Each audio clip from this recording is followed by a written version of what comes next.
The only chance you have is not to panic, but to do something constructive and useful to bring about what's necessary, such as getting this guy out of office. Remember that if he's out of office, if he's even is being suspended under the 25th Amendment, Section 4, which he should be, then the war is off.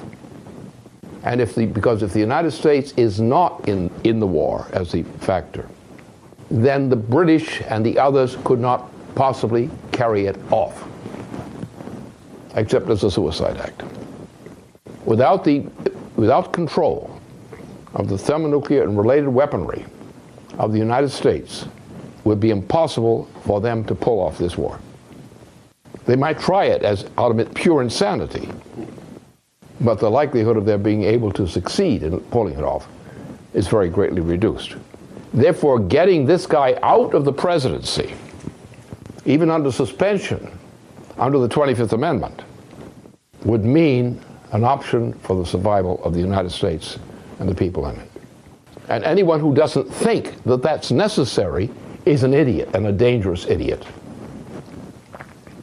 People who don't fight war sometimes are the biggest killers, because their negligence allows the worst to happen. So we have to accept that fact. That's the situation we face. That is the situation. That's reality. There is no contrary reality unless we remove this president from office. We're at that point. And anybody who's not at that point ain't in reality. You see all these people who wouldn't say, throw the guy out of office. He's a nut. There's the danger. The nuts who will not throw this son of a bitch out of office. It should have been done before. He's insane. He should be thrown out of office. The law is there. He's violated the law. He's eminently impeachable and for criminal actions against the Constitution. He should be out. And the failure to remove him from office is the great crime in high places in the United States. The other side of this thing is the United States is not a sovereign nation. It's a British puppet. It's a British colony. It no longer has any sovereignty. You can get sovereignty, you got to take it back. You don't have sovereignty now. You don't have a chance of living. Either way. Starve to death, die of disease, all these other things, they are also waiting for you, should the war not come. So therefore, there are some things which I am specifying, which have to absolutely be done. And if they're not done, the existence of the United States is also gone in a different way. That's the first thing. That must be done.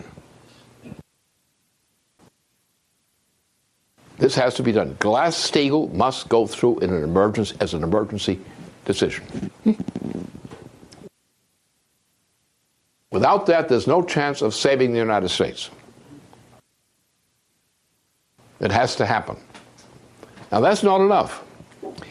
Once we apply Glass-Steagall, which means we're going to wipe out the merchant banking system. We're not guilty of anything because there's nothing in it that's worth anything. So the merchant banking system of the United States is dead. It has no raison d'etre for existence. Glass-Steagall will wipe it and those banks out, except those banks which are separated out because they contain commercial banking content as opposed to merchant banking content. But anything that has merchant banking content is going to be treated like a dangerous disease, an epidemic disease, like Black Death.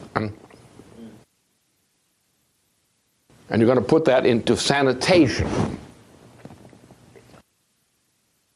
and nobody's going to come to collect it.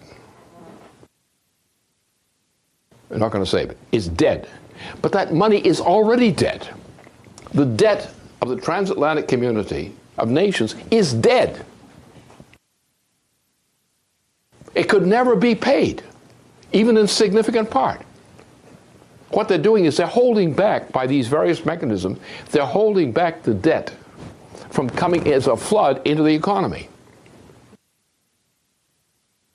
The minute that dam is unlocked and the flood is unleashed, the value of money in the transatlantic community is zero.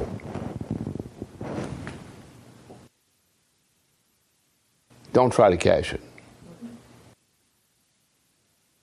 You don't have any money.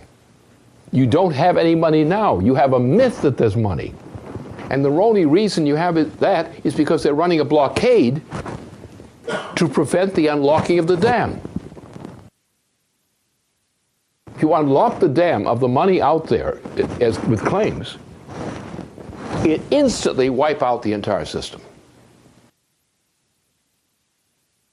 Germany in 1923 would be a party compared to what would happen immediately.